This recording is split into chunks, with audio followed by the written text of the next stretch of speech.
Wake up, buyer payer people. It's a beautiful day. Go grab yourself another cup of joe and say hello to Jim and Michelle Rhoads on the Buy Here Pay Here Morning Show. Take it away, you two.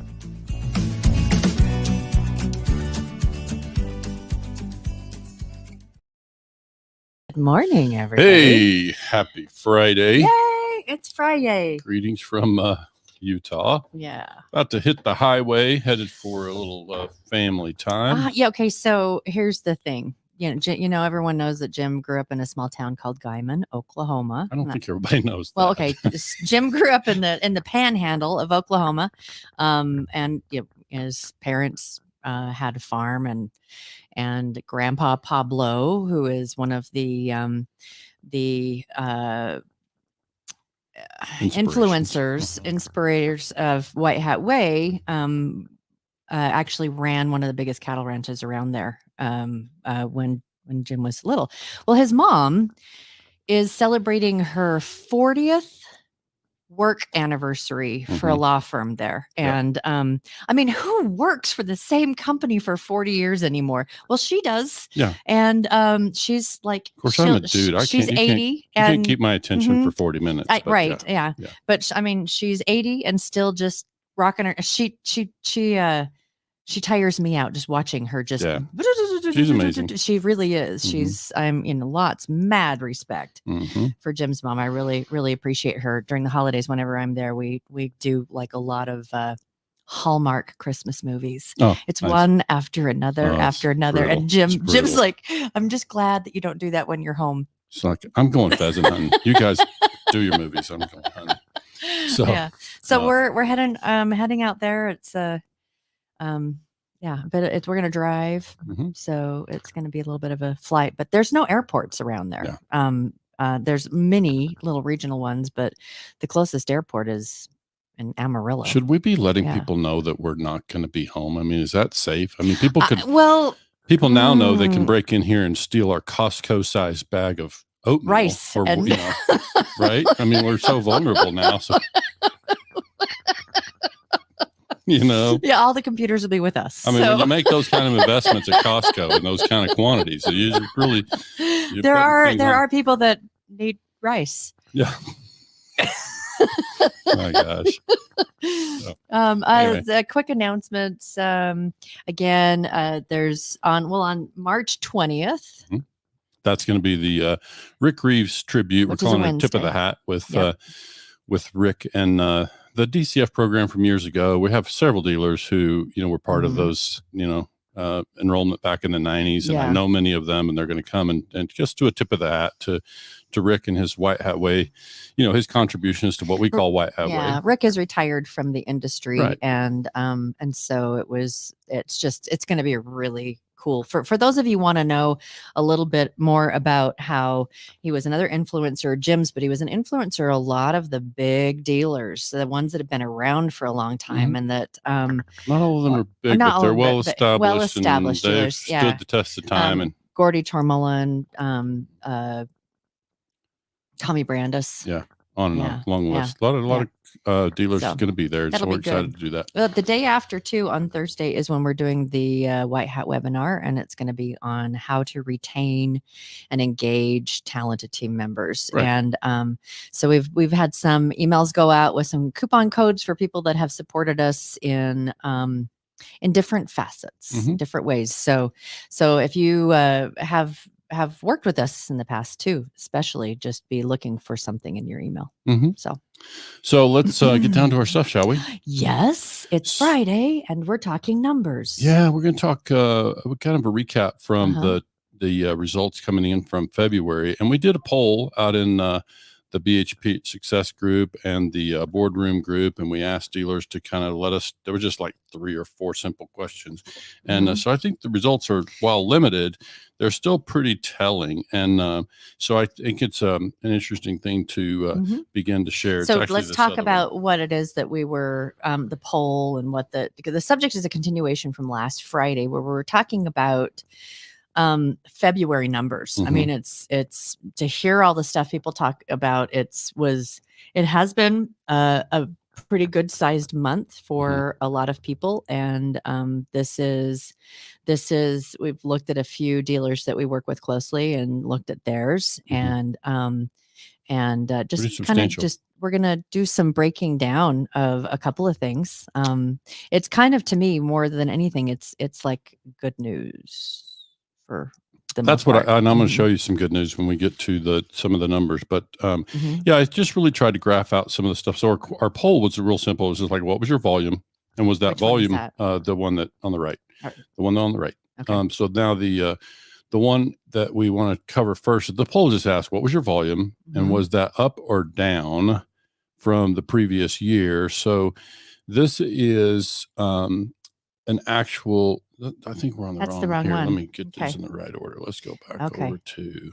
Yeah, don't pay any attention to the graphs on the thing. Okay, don't there. Jump ahead, okay, people. Yeah. Don't jump ahead. I mean, you're the one that got it set up, so I had no idea. True. So this is a big green disc. Yeah, for those who might be catching it later on there's audio. There's some good news right there. Yeah, I mean, again, this is a very small sample. We had 23 dealers, respond to the poll, and so it's a very small sample. So it's a limit to what you can conclude, but that's pretty overwhelming right there. When 22 out of 23 said that this year's February volume was higher than last year. That's all we asked, was a simple question. We did ask their volume too, and we'll get to what those volume numbers tell us.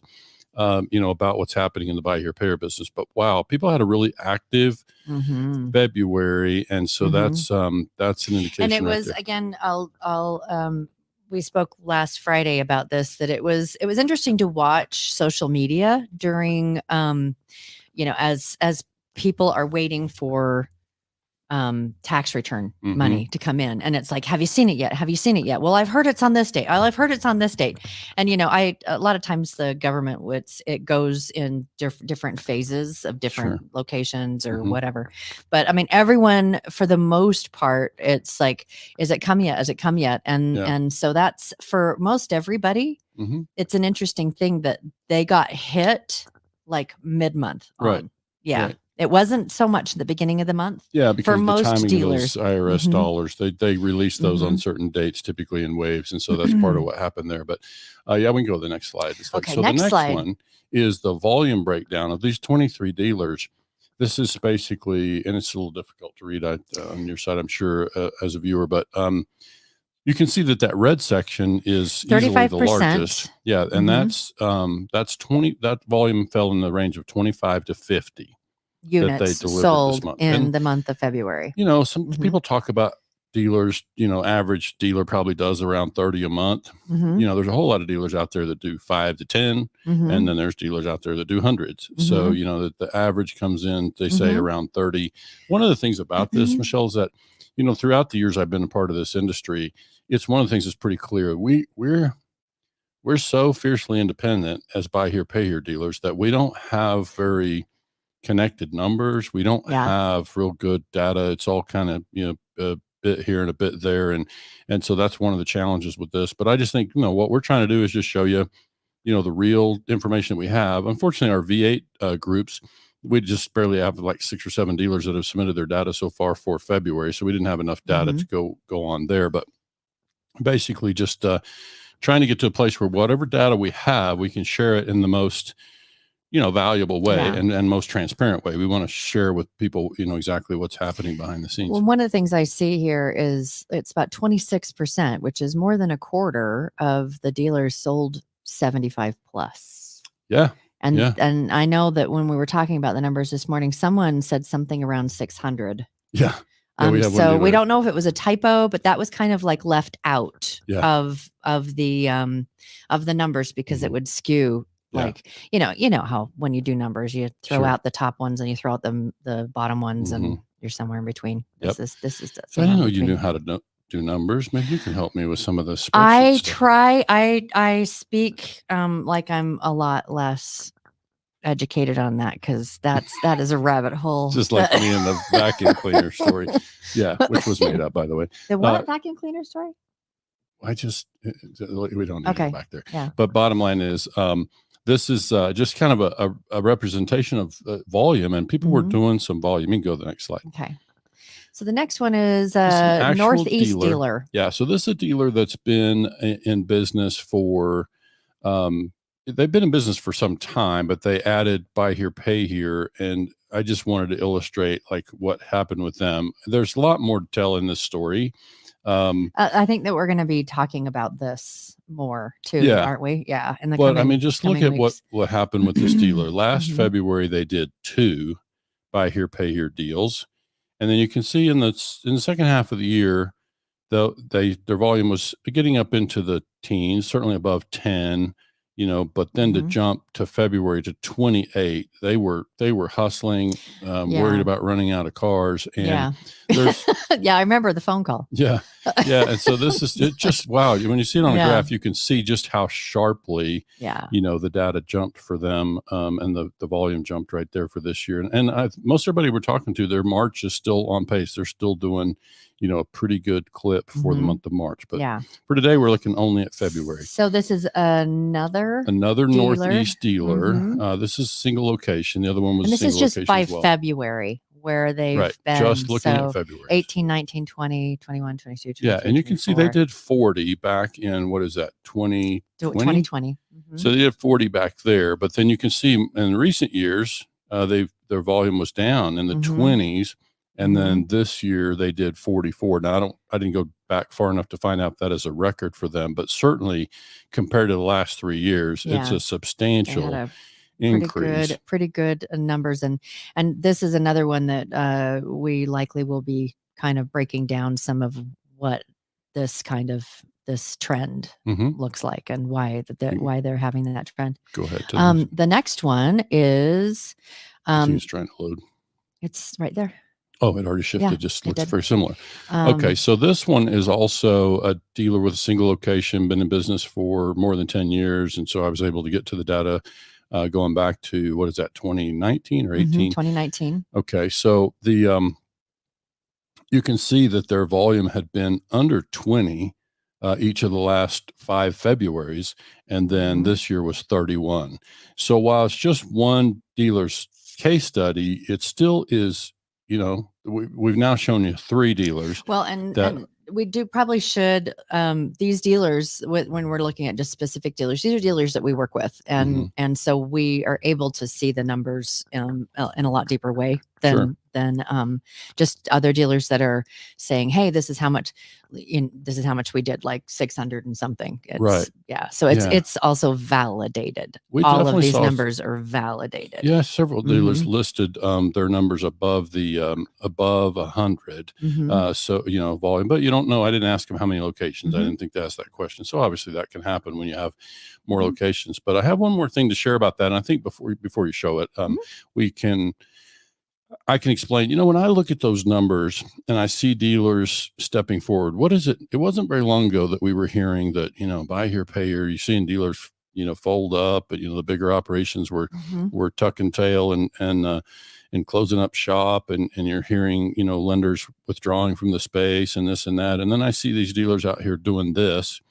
And I just think about what it really represents. To me, these dealers are providing a solution. Like in the credit sector, especially in the automotive finance sector, you just have to look at this whole segment and ask yourself, if dealers weren't there to provide this solution for folks, because we know there's a large segment of the industry of the credit spectrum across the U.S. that is in a poor credit segment. And so who would provide this solution? Like, I think dealers deserve some recognition for just being willing to take that risk. Yeah. And there's some very real risks associated with what they're doing, right? Yeah. So this takes a lot of dollars and they're providing a solution. I just think it's something that we want to acknowledge from time to time. These dealers are, providing an outstanding solution. I want to show you some of the numbers to help you understand what something that just occurred to me. So if we weren't there and they weren't, and our customers were not able to find a place that would finance, then the only ones that would really be able to have transportation are those that lived in the city, because they could get on the metro, they could get on a bus and all of that. All of those that live in the outlying areas would not have that. They don't have the buses. And so, it's an interesting thing in my mind as I look at we are providing a service that actually helps support businesses in small communities, because people that our customers who are on that end of the spectrum a lot of times are the workers, the laborers, the people that are keeping the machine of all of the things that keep a small town or a small community running. They're the ones that are doing it. And so, and the only way that they can get to work, that, there's no buses. And so they need a vehicle to be able to get to their car. And so it's, from my perspective, newbie, married in, is that we really are, it's beyond just helping folks. It's helping communities be able to just keep people engaged in keeping the machine moving. Too. And I think somebody commented that lenders also are taking a risk, which is absolutely true, right? I mean, they're sometimes the lender behind the dealer who is a creditor of sorts. And so it's that's absolutely true that the lenders are taking a risk, but we've seen lenders pull out. And I guess what I'm saying, and just in general way, when we look at that, because, people have heard me say, I'm not a prognosticator here. I'm not trying to predict what the industry is going to do. Over the years, I've said, and this is somewhat indication, that I'd say that, the buy here, pay here industry is probably not going to change much. Yes, lenders pull out. Yes, Wall Street has, kind of fading interest sometimes. And so this is why money moves in and out of the buy here, pay here sector. But dealers who can get to the capital are probably going to have funding opportunities. In the month of February, at least, was a good indication through all the turmoil we've been through in this country and economically. To see dealers doing these kind of numbers is significant. And it just shows me that customer in that segment is still going to have transportation. And, dealers are stepping up and providing that funding. And so I'm just saying that's something that we need to, just acknowledge from time to time. And I, again, another, not really a tangent, but, I'm just, we really have this beautiful opportunity to help people that are in kind of a pressure cooker situation. And, Jim was talking to a dealer the other day that's like, I think I want to get out. This is, it's like our customers have changed. And it's an interesting thing because we talk to a lot of dealers and they say, well, our customer is different here. The customer, from what we see with all the different dealers that we work with across the country, the customer is the same in every single market. Their pressure cooker of stresses might be different, but it's across the whole nation. So it's, everybody. And so what a beautiful opportunity we have when we see our customers struggling or reacting in a way that is very reactionary from a pressure cooker situation, all of that. And the beautiful opportunity we have to show some kindness and kind of help, be sitting on the same side of the table. It's like we're a team now. It's not you and sitting across the table as much as it's like we're a team. And what a beautiful opportunity we have, because everyone's kind of feeling that with the economy and everything, the pressure cooker. So I'm just saying, a little more kindness. Too. So now let's look at the numbers I've loaded on the screen, because this is just kind of a way to further express. We touched on something like this once before, but now having fresh volume numbers coming in, I wanted to just kind of do an update and kind of reaffirm the piece that I'm talking about. So what I've done is I took the average volume, and we can reduce that, but the average volume came in at, what does it say, 78.5 across all the dealers that submitted data. Now, that's again, a lot of people would say that's too high. That's more than the average dealer does. So I put a factor in there. Let's adjust it. I made this yellow cell where we can adjust that to whatever volume we think is more representative of the typical So you dealer. Adjusted it down to 20. To 20 sales a month. But at 20 sales a month, if the average note was $10,000. So let's just say across, let's look at February 1st. That's what the section is, this top. If the average note was $10,000, then that means the average dealer originated about $200,000. And if there are 14,000 buy here, pay here dealers, as we hear. I mean, we hear higher numbers than that, but yes. Then that means those dealers originated almost $3 billion in the month of February alone. Just think about just that for a that minute. month. Yeah. So, and I've scaled it way back. If I come up here and say, that number could be a little higher, if that's 30%, of the volume, and they do more like 23, and I can make the case that the note size is probably more like 12,000. That almost now you're is 4 billion. 4 billion just And in the month of February. And so now if I say, okay, just in the month of February, knowing that the other 11 months of the year are a fraction of the volume that February is still. You're so, because I always heard, Michelle, that, I heard years ago that it's said that it's believed that buy here, pay here dealers originate about $10 billion annually. Okay. Well, car prices are up, right? So that note is bigger. So they're probably originating more paper just based on that alone. But if I cut the volume, if I say the rest of the year, the volume is 60%, but I can cut it back. You want to say 50%? Cut it back. If the volume in the other months is half of what it is in February on an average, you're still at 25 billion in origination. And what I see in that, and that's, I don't remember what it was that why we were looking at. It was a deck that we put together, a pitch deck for some of the things that we're working on in White Hat Way, and just kind of to give people that we were talking to that were not familiar with buy here, pay here, an idea about the scale of this industry. And it was interesting because the outfit that did it for us are not, it was like they very unaware of all of the things. And so they were extremely impressed with the sheer numbers that come from this industry. And, I when I look at that and I think that's a pretty substantial industry. I mean, it's a pretty substantial industry that just this one industry is creating, $30 billion a year of money exchanging.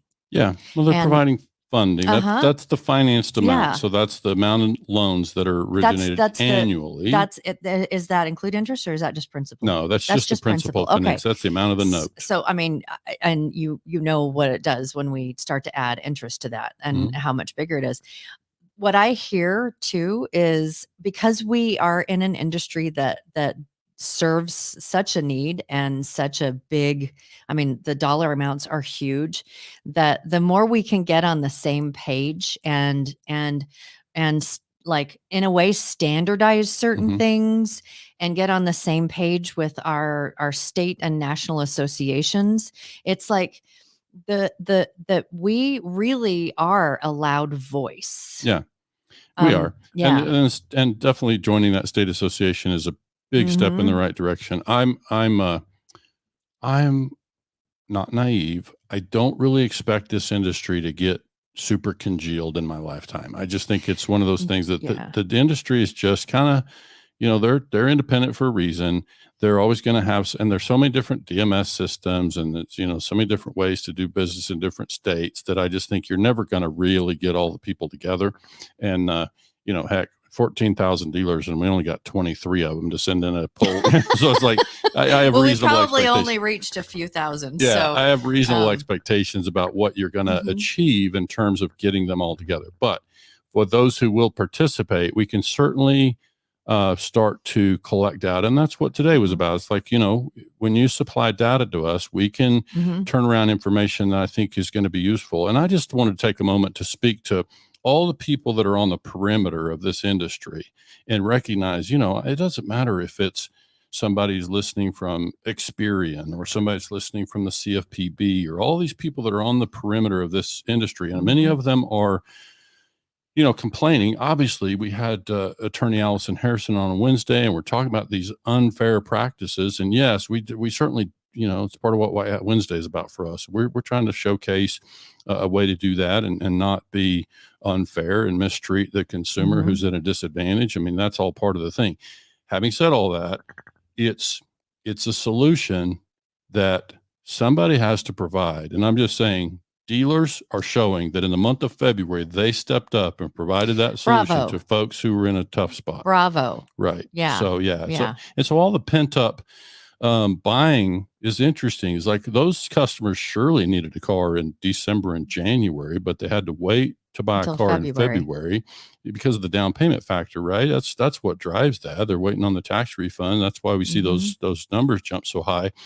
So one of the things we look forward to doing is figuring out how can we help more folks outside of February, because they need a car in May and they need one in October. And so, well, and that's really one of the great things about being able to do special payments too. However it is that works. And in your DMS, you need a good DMS that'll accommodate and a contract that will accommodate. And there's I'm using that word a lot. Sorry. Sorry. Hey, we should wrap up. We should. We got oh my gosh, we got to get on the road. But but thanks for tuning in. Yeah. This is just an example of what we want to try to do. When you supply us data, we want to be able to turn around and kind of show you what's happening in the industry. Yeah. And so we appreciate those who took time to complete the survey, and we'll be coming back with more information of similar nature in the future. But just know that Jim and Michelle are on your side. We're pleased to be associated with the segment that does a lot of really important work out there. And providing solutions. I'm proud of what it is that we're able to do.